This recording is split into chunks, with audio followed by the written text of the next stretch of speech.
and good morning all of you. How are you today? So I know that today we are going to learn subject Sanskrit chapter 14. Okay class 8 का संस्कृत का book है ना। चतुर्दशा पाठा नीति नवनीतम में हम आए थे और हमने 5 श्लोक जो है कंप्लीट कर लिया था, है ना। अब हम आ गए हैं 6 में।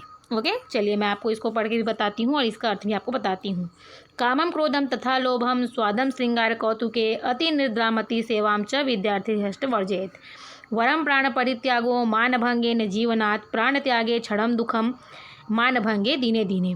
प्रिय वाक्य प्रदानेन सर्वे तुष्यन्ति जन्तवा तस्मात् देव वक्तव्यम वचने का दरिद्रता। दुष्टा भार्या सठम मित्रम भृत्यश्चोत्तरदायकः स सर्पे च गृहे वासो मृत्युरेव न संशयः। मूलम भुजंग शिखरम प्लवगये शाखा विहंगे कुसुमानि भृंगये आसेव्यते दुष्टजनय समस्त्रैने चंदनम मुंचति शीतलत्वम। ओके चलिए इसका अब हम अर्थ देखते हैं श्लोक नंबर 6 का। ओके कामम क्रोधम तथा लोभम स्वादम श्रृंगार कौतुके अति निद्रामति सेवाम च विद्यार्थी हष्ट वर्जयेत। काम क्रोध लोभ स्वाद श्रृंगार, काम क्रोध लोभ स्वाद श्रृंगार, खेल कौतुके मीन्स होता है खेल, और अति आनंद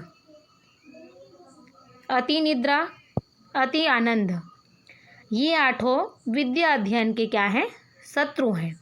अतः विद्यार्थी को इन्हें छोड़ देना चाहिए। ठीक है, क्या क्या छोड़ देना चाहिए आपको? आप भी एक विद्यार्थी हैं तो काम क्रोध लोभ स्वाद श्रृंगार खेल अति निद्रा अति आनंद, ये 8 विद्या अध्ययन के क्या हैं, शत्रु हैं। इसे विद्यार्थियों को क्या करना चाहिए, वर्जयेत छोड़ देना चाहिए। ठीक है चलिए 7वें श्लोक का आपको अर्थ देखना है। वरम प्राण परित्यागो मानभंगे न जीवनात् प्राण त्यागे क्षणम दुखम मानभंगे दिने दिने। अपमानित होकर, है ना,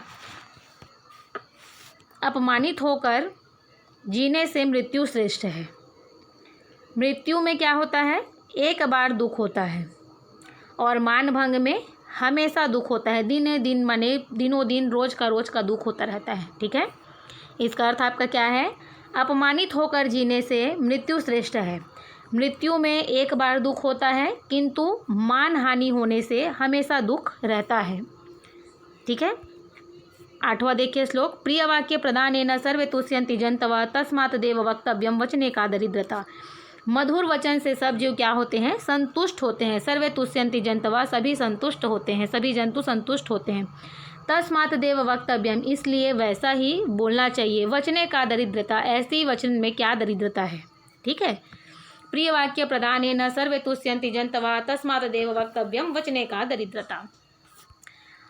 प्रिय वाक्य मीन्स मधुर वचन से सब जीव संतुष्ट होते हैं, इसलिए ऐसा ही बोलना चाहिए। ऐसी वचन में क्या दरिद्रता है, कैसी दरिद्रता। ओके चलिए 9वें श्लोक का आप देखिए अर्थ जो है। दुष्टा भार्या, जिस घर में दुष्ट स्त्री, सठम मित्रम और कपटी मित्र, भृत्यश्चोत्तरदायकः और जवाब देने वाला नौकर, सर्पे च गृहे और सांप का वास हो, मृत्यु रेव न संशय, यहाँ मृत्यु जो है क्या है, निश्चित है, मृत्यु रहेगा ही, यहाँ इसमें कोई संशय नहीं है। ठीक है, इसका अर्थ क्या है, दुष्ट भार्या, जिस घर में दुष्ट स्त्री, कपटी मित्र, जवाब देने वाला नौकर और सांप का वास हो, वहाँ मृत्यु निश्चित है, उसमें कोई संशय नहीं है। ओके मूलम भुजंगय शिखरम प्लवगये शाखा विहंगय कुसुमानि भृंगये। ठीक है, चंदन के मूल में सर्प रहते हैं, शिखर पर बंदर रहते हैं, शाखाओं पर पक्षी तथा पुष्पों पर भ्रमर रहते हैं। इसी प्रकार समस्त दुष्ट लोगों प्राणियों से सेवित होने पर भी चंदन अपनी शीतलता को नहीं छोड़ता है। ठीक है, चंदन के मूल में क्या होता है, सर्प हो रहते हैं। चंदन के मूल में सर्प रहते हैं। मूलम मीन्स जड़, भुजंगय मीन्स सर्प, और शिखरम मीन्स है चोटी। ओके चंदन के मूल में सर्प रहते हैं, शिखर पर बंदर रहते हैं, शाखाओं पर पक्षी तथा पुष्पों पर भ्रमर रहते हैं। इस प्रकार समस्त दुष्ट प्राणियों से सेवित होने पर भी चंदन अपनी शीतलता को नहीं छोड़ता है।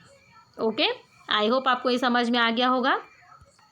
आप इसको 6, 7, 8, 9, 10 को अपने घर पे अच्छे से इसको मेमोराइज़ कीजिए, सुभाषतानी को, और इसका अर्थ को भी आपको मेमोराइज़ करना है। ओके, अभी के लिए थैंक यू।